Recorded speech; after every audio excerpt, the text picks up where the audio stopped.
Is the Samsung Galaxy S23 FE still worth buying in 2025? Hi everyone, welcome back to the channel. Today we are diving into a review of the Samsung Galaxy S23 FE, specifically the Exynos version. I share my honest thoughts on whether it is still a good pick in 2025. If you are considering buying this phone or just curious about how it's holding up, stick around. Don't forget to like, subscribe and hit the bell icon for more tech reviews. Let's get started.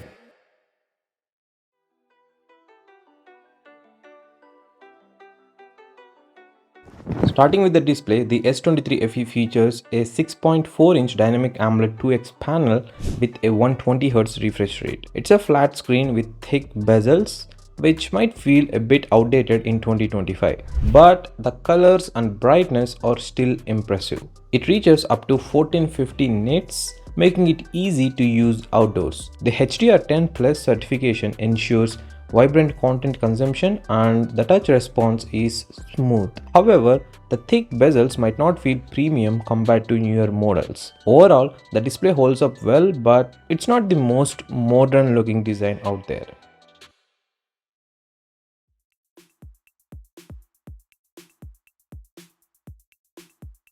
Now let's talk about the cameras. The S23 FE has a triple camera setup, a 50 megapixel main sensor, an 8 megapixel telephoto and a 12 megapixel ultra wide lens. The 10 megapixel front camera is decent for selfies. In daytime, the photos are sharp and detailed, but nighttime performance is just okay. The 8K video recording is a standout feature, but let's be honest, how often do we use 8K? Most platforms like Instagram and YouTube still max out at 1080p or 4K. One issue I have noticed is heating during video recording, especially in 4K or 8K. This has not improved much over time and it's something to keep in mind if you're a heavy camera user.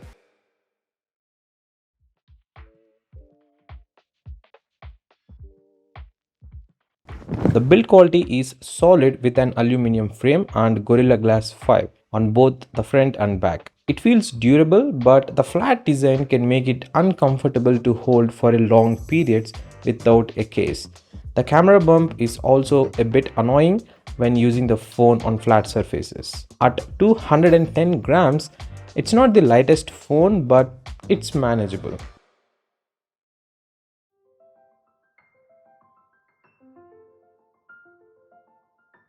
Under the hood, the Exynos 2200 processor handles everyday tasks smoothly. However, heating issues are still a problem, especially during gaming or video recording.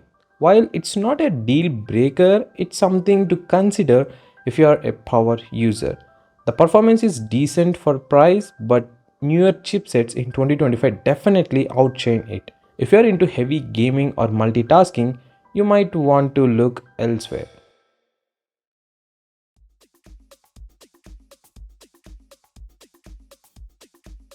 The 4500 mAh battery provides around 6 to 8 hours of screen on time depending on usage. It's a one day phone, but don't expect more than that. Standby drain is noticeable, losing about 5 to 8% overnight. Charging speeds are capped at 25 watts wired and 15 watts wireless, which feels slow compared to the newer phones offering 65 watts or even 100 watts charging. If you're always on the go, this might be a drawback.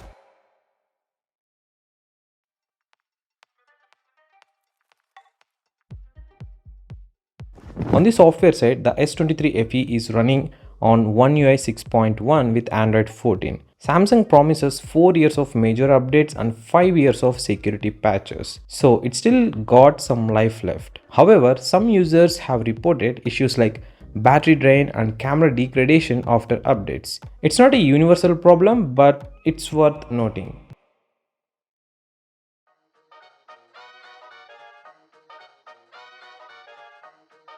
The S23 FE comes with some nice extra features like NFC for payments, eSIM support, stereo speakers, and IP68 water resistance. It also supports 14 5G bands and has Dolby Atmos for better audio. However, it lacks a headphone jack and micro SD card slot, which might be a deal breaker for some.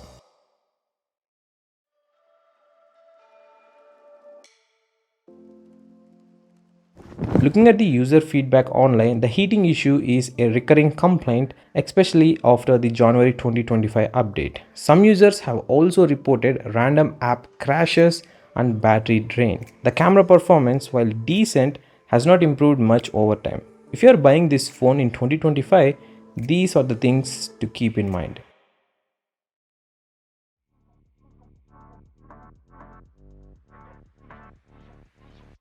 So, is the Samsung Galaxy S23 FE still worth in 2025? If you can find it under 25,000 during sales, it's a decent option for casual users. The display, cameras and build quality are still good, but the heating issues and average battery life might be a turn off for power users. If your budget allows, newer models might offer better value. If you are looking for a reliable phone with good software support, the S23 FE is still a good solid choice. Let me know your thoughts in the comments below. Thanks for watching and I'll see you in the next video.